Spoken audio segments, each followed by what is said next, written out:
بزرگوں میں سے، حضرات صوفیاء میں سے کسی نے ایک حکایت بیان کی ہے، ایک کہانی بیان کی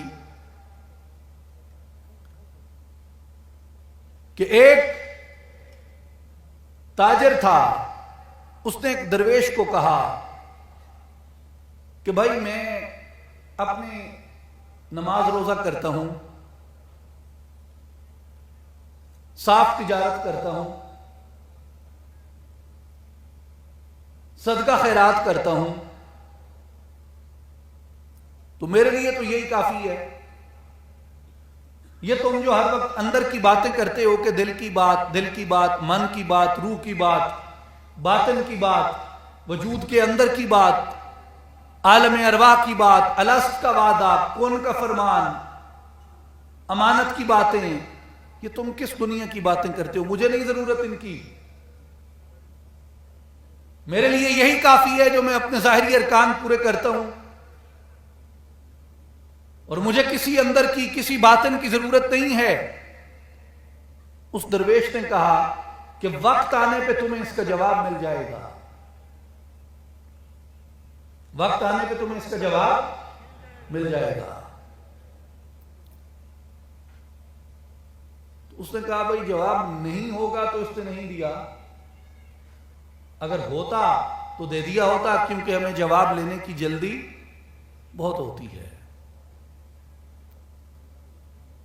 تو بعض جواب فوری طور پہ نہیں ہوتے، بعض جواب اپنے وقت کے ساتھ اپنی دلیل لاتے ہیں۔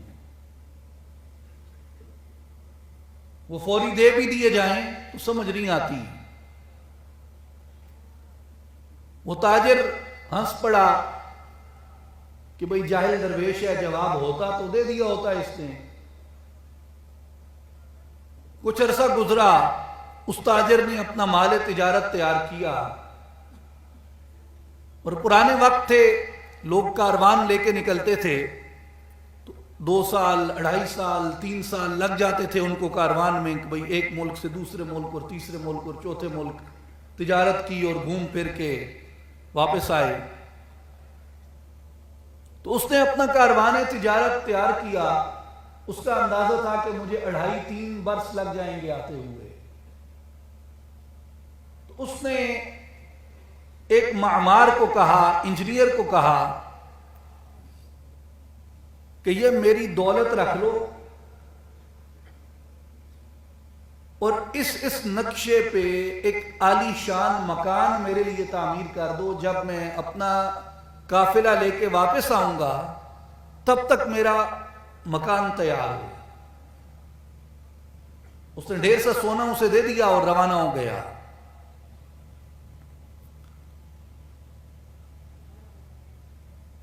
تین برس بعد لوٹا تو عالی شان مکان اس کا تیار تھا۔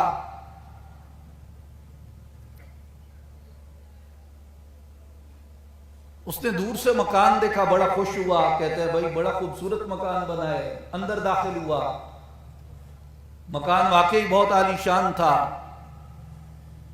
بڑے شاندار اس کے اندر شمعدان اور فانوس لگے تھے، خوبصورت ماربل لگا تھا، بڑا شاندار لکڑی کا کام ہوا، نازک پردے لگے ہوئے، قالین بچھے ہوئے، شمع روشن، باغیچے بنے ہوئے سائیڈوں پہ۔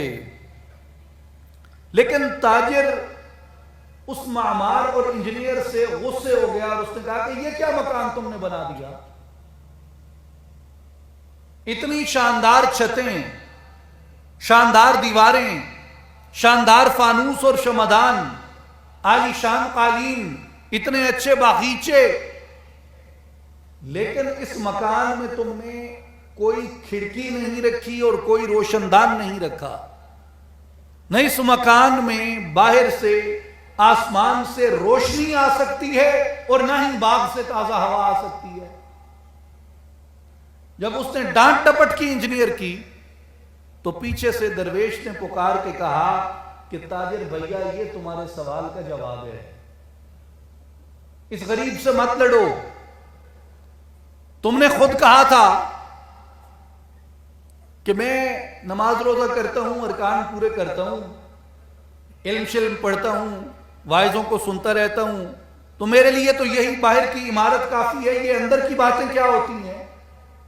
اس نے کہا پتر وہ جے اندر دی کھڑکی نہ ہوئے نا تے عالم بالا چوں تازہ ہوا نہیں ہوندی۔ عالم بالا سے تازہ ہوا لینے کے لیے، آسمان کی تازہ روشنی لینے کے لیے مکان میں جس طرح روشن دان اور کھڑکی کی ضرورت ہوتی ہے، صرف باہر کی عمارت ناکافی ہو جاتی ہے۔ اسی طرح ظاہری ارکان پورے کرنے کے ساتھ، خطیبوں واعظوں کو سننے کے ساتھ، صدقات خیرات دینے کے ساتھ، اپنے اندر سے دل کی کھڑکی بھی کھولنی پڑتی ہے۔ جب تک دل کی کھڑکی نہیں کھلتی، عالم بالا کے انوار تیرے سینے میں موجزن نہیں ہوتے۔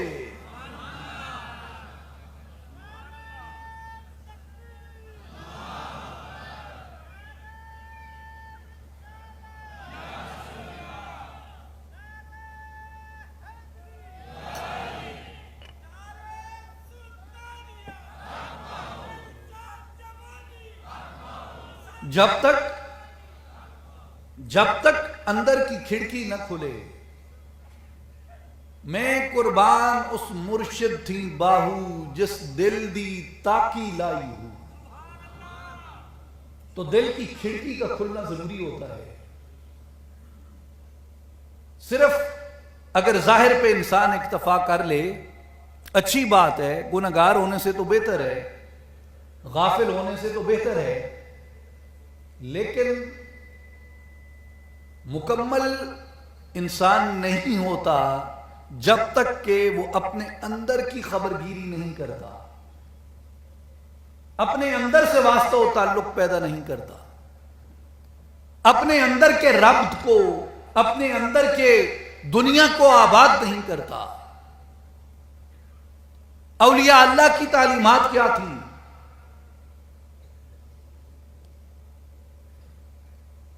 اولیاء اللہ کی تعلیمات، میرے بھائی اور بزرگوں، جنہوں نے